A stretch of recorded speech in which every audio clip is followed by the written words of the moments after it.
Ayan, good morning po. Nakatapat tayo sa ating pressure cooker dahil ako po ay nagpapalambot ng baka para sa adobo. Ngayon po, hanggang bukas ay wala ang ating mga bisita dahil sila po ay mamamasyal. So ngayon, kung wala sila, ang gagawin ko po ay magpre-prepare ng mga iluluto sa kanila na kung saan mas mapapadali ako. Ngayon po ay nag-aadobo na ako ng beef. Pagdating nila sa mga susunod na araw, pwede na yung ipapainit na lang para po dadagdagan na lang ng sabaw or gulay. Ito naman po mga liempo na pakuluan na sa patis, sa pampalasa, sa dahon ng laurel at sibuyas. Ang ginagawa ko po dyan, pinapakuluan ko ng 30 to 40 minutes. Tapos po, pag lumambot na siya, nilalagay ko lang din siya sa ref or freezer. Saka minsan kung siya yung ginagawa kong pamprito or pang sahog-sahog sa mga pagkain nila para po mas mapadali ako.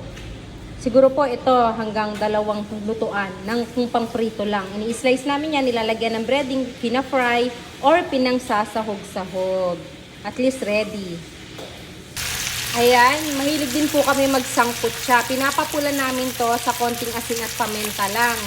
1 or hanggang 2 kilo.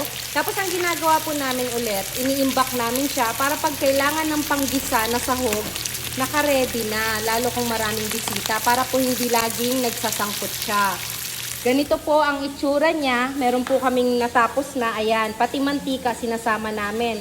Para kunwari, pag nagisa ako ng gulay, mahilig kasi sila sa gulay na merong konting liempo, ayan, naka-ready na siya. Madali po ang pagkilos ko pag marami akong bisita, ganyan. Dito naman po, sa kabilang kaldero, nagpapalambot ako ng beef. Ang ginagawa ko rin po dito sa beef, Chinese style po, papalambutin yan sa mga pampalasa, sa mga toyo, ganyan, sa alak, yung alak para pampatanggal ng lansa, rice wine, ganon. Tapos, pag lumambot na po yung beef na yan pong beef na yan, nanggaling yan sa laman ng bulalo. Yung bilog doon sa laman ng bulalo.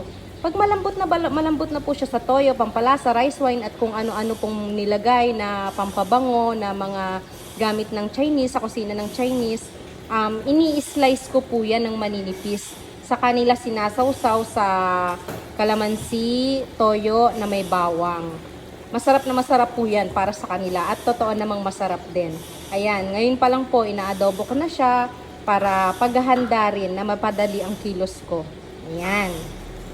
Dito naman po, nag-aadobo ako ng buntot ng baboy.